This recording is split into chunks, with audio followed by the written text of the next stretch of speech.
April 12, 1956. A cold night settled over Harlem like a lid pressed down too tight, the kind that made streetlights look pale and made every footstep sound louder than it should. Bumpy Johnson had survived plenty of threats in his life, but this one was different because it didn't come with a gunshot, a warning, or a face he could read.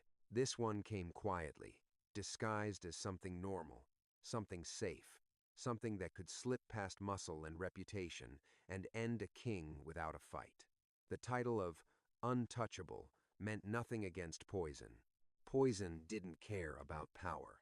It only cared about timing. Bumpy moved through the city with the same steady calm that made men back up without knowing why. He wasn't the loud type. He didn't need to be. Harlem already knew his name, the way people know the name of a storm before it arrives. But that night, even the toughest men close to him felt the air change. Something was off. His bodyguard, Curtis "Cal" Mercer, felt it first. Cal wasn't famous, wasn't rich, wasn't trying to be seen. He was the kind of man who stood a half step behind and carried the weight of danger so the other man didn't have to. He had a wife named Lorna and a little boy who still reached for his hand when crossing the street. Cal's life wasn't built for legend. It was built for coming home. That's why what happened next was so brutal. It wasn't just a hit, it was a message, a warning meant to echo. For a moment, nothing happened. That was the trick. That was the cruelty. Poison often waited. It waited for laughter, for relief, for the moment men dropped their guard because they believed the danger had passed. Bumpy continued like a man who had survived too much to flinch at shadows. He stood steady, eyes sharp, face unreadable. But Cal kept watching him, because Cal's job was not to be relaxed. It was to be terrified on behalf of the man he protected. Then, the smallest change came. A tightening in Bumpy's jaw, a pause that lasted a second too long. The kind of pause that made Cal's stomach fall because he knew what it meant when a man like Bumpy Johnson stopped moving the way he always moved. The room didn't notice right away. People rarely noticed the first crack in a wall until it split. Bumpy's body reacted in a way that was subtle, but Cal saw it like a bright flare. The poison wasn't instant, but it was working. It was trying to turn Bumpy's strength into weakness, trying to make him stumble, trying to make him human in front of enemies who wanted him to look small. And that was the real plan. It wasn't just to kill him, it was to humiliate him before he died. Cal made a decision that would destroy his life and make him unforgettable. He moved with urgency that looked like routine, like he was simply doing his job, like he was adjusting the flow of the night. But inside him, panic slammed into duty. Cal knew that if Bumpy collapsed there, the Mafia would finish it. They wouldn't wait for Poison to do all the work.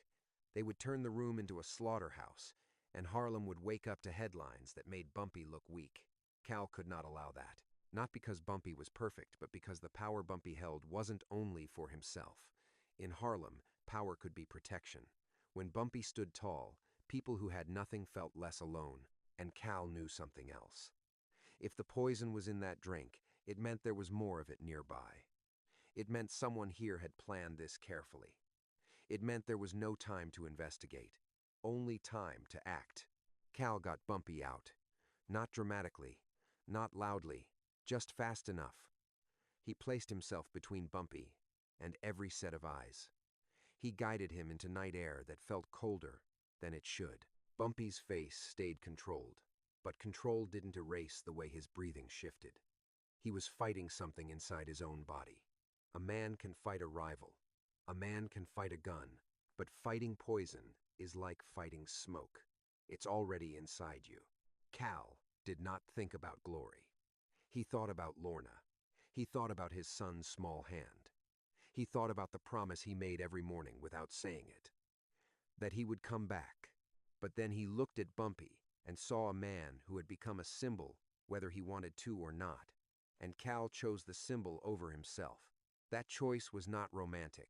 It was devastating, because it meant Cal was about to step into a kind of death that didn't even allow him to defend his own name. By the time they reached safety, Bumpy was still standing. That was the shocking part. Whatever the poison was, it didn't finish him. It weakened him, tried to bend him, tried to take the crown off his head, but Bumpy Johnson stayed alive. People would talk about that survival like it was magic, like Bumpy had some supernatural luck, but the truth was darker and more painful.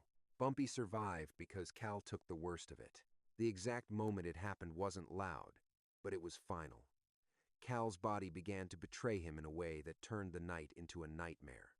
His strength drained fast. His legs lost their certainty. His vision narrowed, like the world was closing. And still, even as his body failed, Cal's focus stayed on Bumpy. Because if Bumpy lived, Harlem stayed protected. If Bumpy died, Harlem would bleed. Cal's sacrifice turned a hidden assassination into open war. Because the Mafia didn't just fail, they exposed themselves.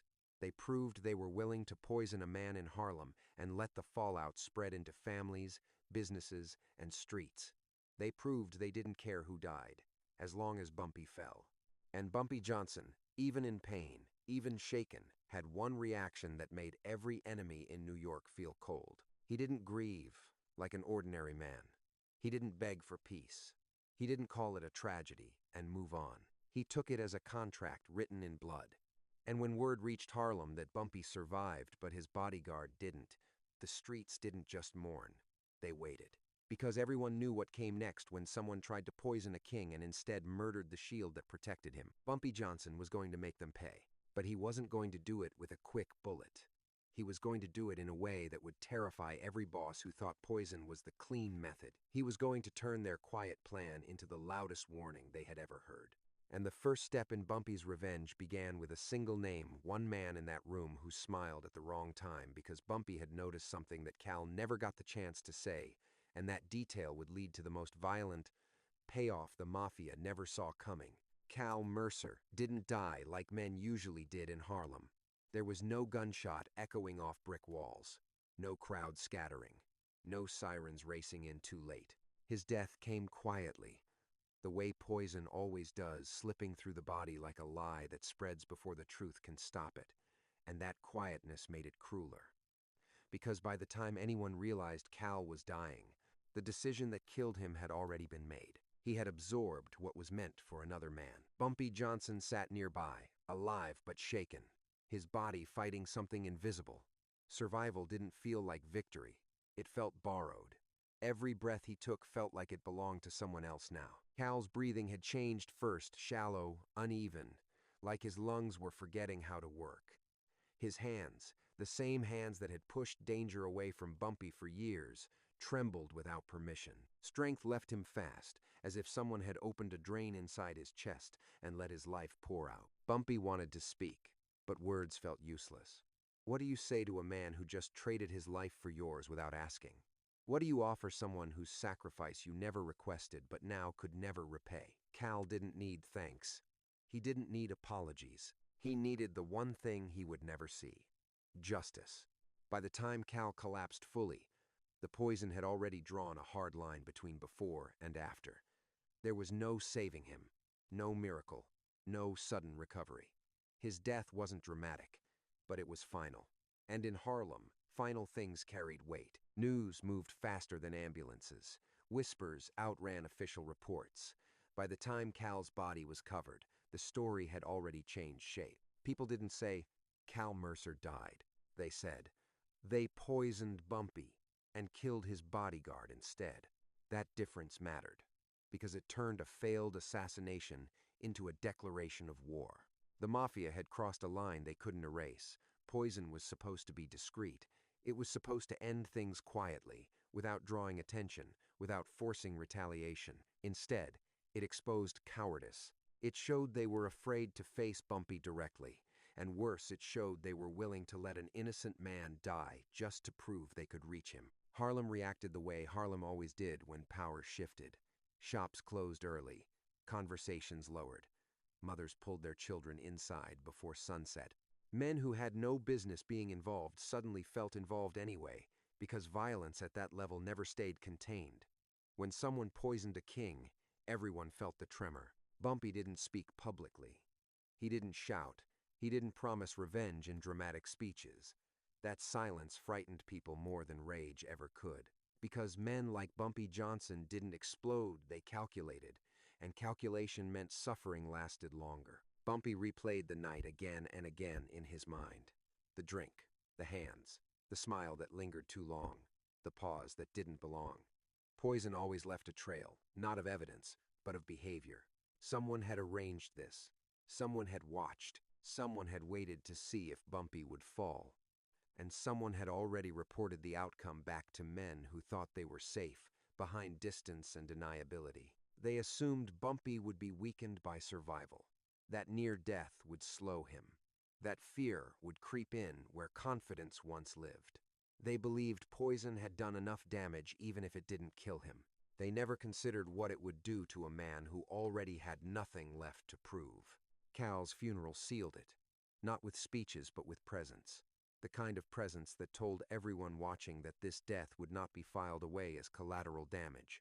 Bumpy stood there longer than expected, face set, eyes unreadable. He didn't cry. He didn't move. He simply absorbed the reality of what had been taken from him. And in that stillness, a decision finalized. Bumpy Johnson was no longer responding to an attack. He was preparing punishment. The Mafia wanted quiet death.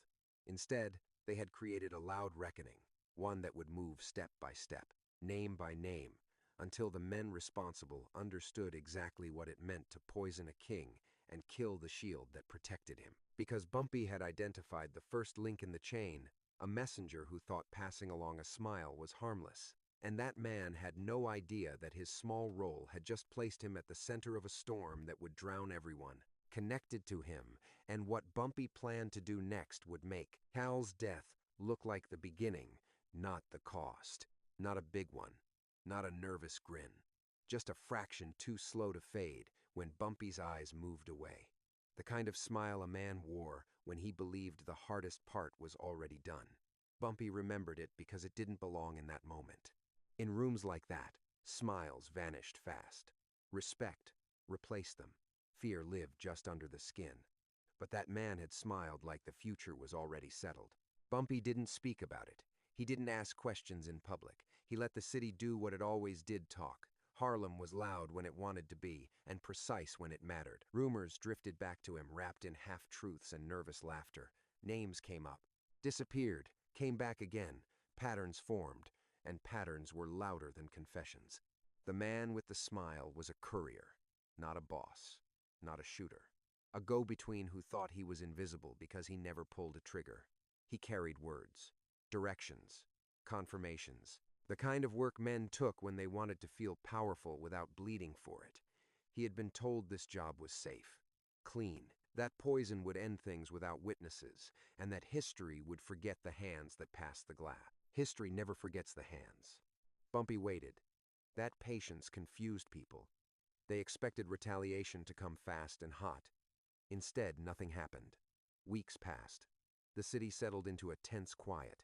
That quiet wasn't mercy. It was preparation. Bumpy needed certainty. Poison meant planning, and planning meant more than one person. One mistake could reveal a chain long enough to hang everyone involved. The courier grew comfortable. Comfort always betrayed men. He kept moving through the same streets, visiting the same places, telling himself the danger had passed. After all, Bumpy was alive. The plan had failed. Surely that meant consequences would be smaller. That logic was the lie that kept him breathing just long enough to make things worse. One night, the courier noticed he was being watched. Not aggressively, not obviously, just enough to unsettle him. A man he didn't recognize leaned too close. Another asked a question that sounded casual but landed sharp. Information was being gathered around him like a tightening net. And still, he told himself it meant nothing. Bumpy made sure of that illusion. He let the courier believe he was forgotten. He let the city breathe. Then, quietly, he pulled one thread. The courier disappeared for exactly 12 hours. Not long enough for panic to spread, not short enough to feel accidental. When he returned, his walk had changed. His eyes stayed low. His confidence leaked out of him in visible drops. Men noticed. Harlem noticed everything. And when men noticed fear, they smelled blood. The courier didn't talk. Not openly. He didn't need to. His behavior did the work for him. He avoided certain streets, avoided certain names, He stopped smiling entirely. And that absence of ease was louder than any scream. People who knew how the city worked understood what it meant. He had seen something he couldn't forget. Bumpy finally spoke to him without ever being in the same room. A message arrived, not threatening, not detailed. Just a reminder of a moment the courier thought no one had seen. A sentence so specific it could only come from one man. The courier read it 3 times, then folded it like it might bite him, because now he knew.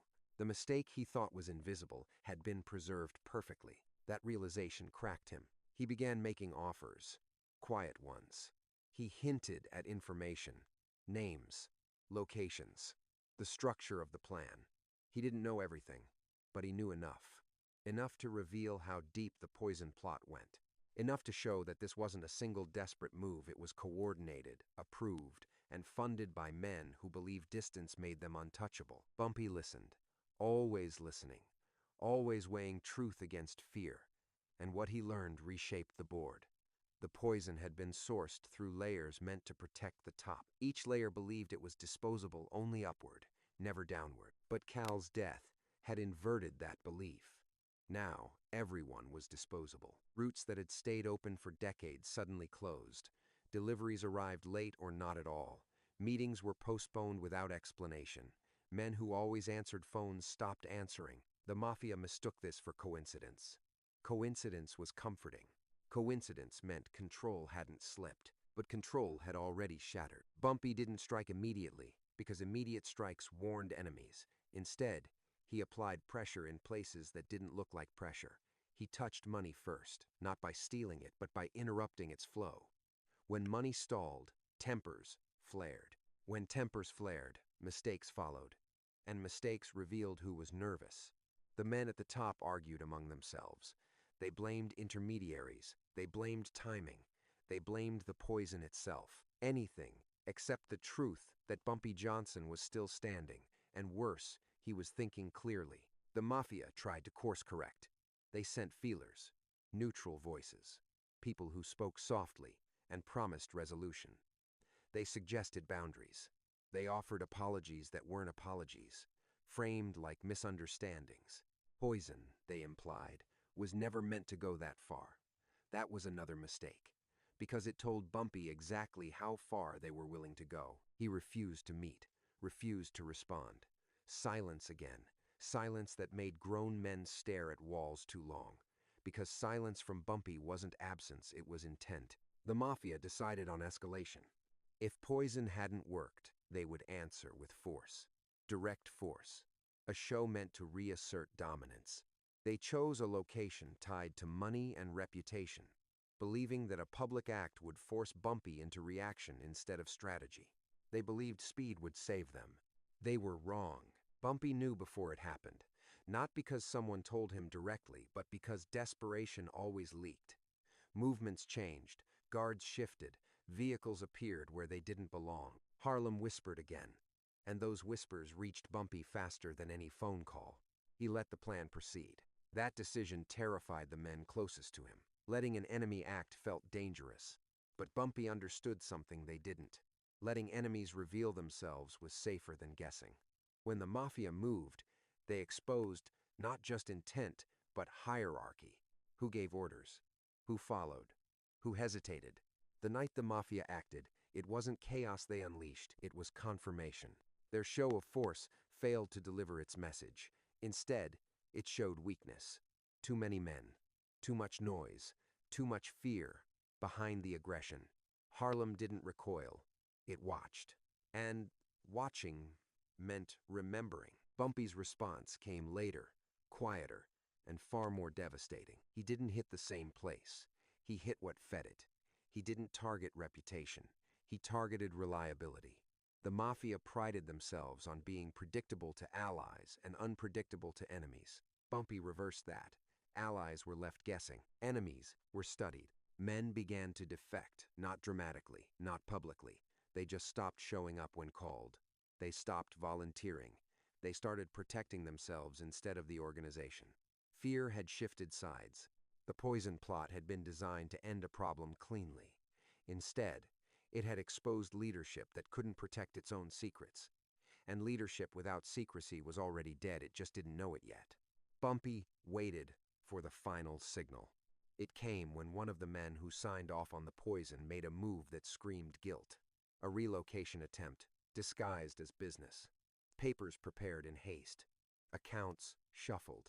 That was the moment Bumpy knew the endgame had begun. He gathered his people, not for speeches, not for motivation, just for instruction. Calm, precise, final. The Mafia thought they were entering a war of retaliation. They didn't realize they were walking into a reckoning designed around inevitability. No warnings, no negotiations. Just consequences arriving exactly where escape routes were supposed to be. And the first public payment, the one that would confirm to everyone that the poison had been answered, was scheduled for a night when the city would be watching something else. Because Bumpy understood that the loudest violence was sometimes the one that interrupted normal life. The man chosen to fall first believed he was safe, believed the danger had passed, believed the storm had lost its strength. He was wrong, because the next move Bumpy planned wasn't about revenge anymore, it was about example. And once that example was made, every man involved in the poison plot would understand that surviving Bumpy Johnson came at a cost far worse than dying quickly. The night Bumpy Johnson chose was ordinary on purpose. That was the cruelty of it. No warnings, no tension hanging in the air that told men to stay inside. Harlem moved like it always did, music drifting from windows, couples arguing softly on stoops, streetlights flickering like tired eyes. Normal life, that was what made the message impossible to ignore when it arrived. Because when violence interrupts normal life, it becomes unforgettable. Bumpy didn't want secrecy anymore.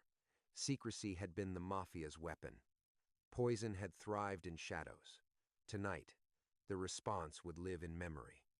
People would remember where they were standing, what they were doing, who they were with, and they would remember why it happened. The man chosen to pay first believed he had escaped consequence. He had survived the early disappearances, survived the whispers, survived long enough to convince himself that the worst was over. That was always the lie before the fall. Men didn't realize survival wasn't forgiveness, it was scheduling. He walked into the night confident enough to be careless. That confidence was the final mistake. What followed was fast, deliberate, and impossible to misinterpret. Not chaos. Not rage, precision. The kind that told anyone watching this wasn't random violence, it was accounting. A debt being settled openly. The city froze for a moment, not in fear, but recognition. This was the answer to something they had already heard about in whispers. Word spread instantly.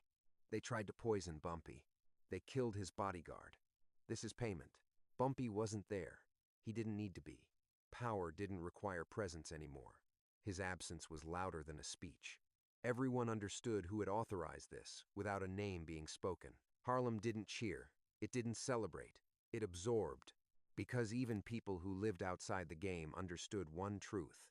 This was not cruelty, it was consequence. The Mafia felt it immediately. Panic rippled upward. Phones rang without answers. Men demanded explanations that didn't exist. The structure they relied on, distance, layers, insulation, collapsed under the weight of visibility. They could survive secret wars. They could not survive public reckoning. And Bumpy wasn't finished. He let the fear spread before he closed the circle. He allowed rumors to outrun reality. Men imagined themselves next. Imagined their names already chosen. That anticipation did more damage than bullets ever could. Sleep vanished. Trust evaporated. Loyalty turned into self-preservation. Only then did Bumpy act again. Not louder, not bloodier, just final. The remaining men responsible for the poison understood too late that there would be no negotiation, no balance restored. Poison had rewritten the rules, and Bumpy was enforcing the new ones. Some tried to flee. Some tried to hide. Some tried to offer information they should have given earlier. None of it mattered, because Cal Mercer's death could not be undone. That was the part that haunted Bumpy the most. Survival didn't feel like triumph. It felt like obligation. He carried Cal's sacrifice with him not as guilt, but as a line he would never cross back over. The Mafia thought they had attacked a man. They had attacked a structure that protected people who never got headlines. And that was unforgivable. When the last move was made, it didn't come with noise. No spectacle, just resolution. Harlem exhaled slowly, like a city releasing a breath it had been holding since the night poison entered a glass. People returned to routines, but something fundamental had shifted. The Mafia no longer believed poison was clean. They believed survival was dangerous. Bumpy Johnson remained standing, not because he was lucky, not because he was invincible, but because loyalty had intervened when death came quietly. His bodyguard died so a king could live, and in return, that king made sure the world understood the cost of that sacrifice. Years later, people wouldn't remember the exact method. They wouldn't remember the names of the men who fell, but they would remember the lesson. They would tell it in fragments, in warnings, in half-finished sentences spoken late at night. Don't poison a man like Bumpy, because if he survives, he won't just come back. He'll make you wish he hadn't. And that is why the Mafia never tried poison on Bumpy Johnson again, because the night they thought they had won quietly became the night they learned that some men don't need to die to become untouchable. They only need to survive. Once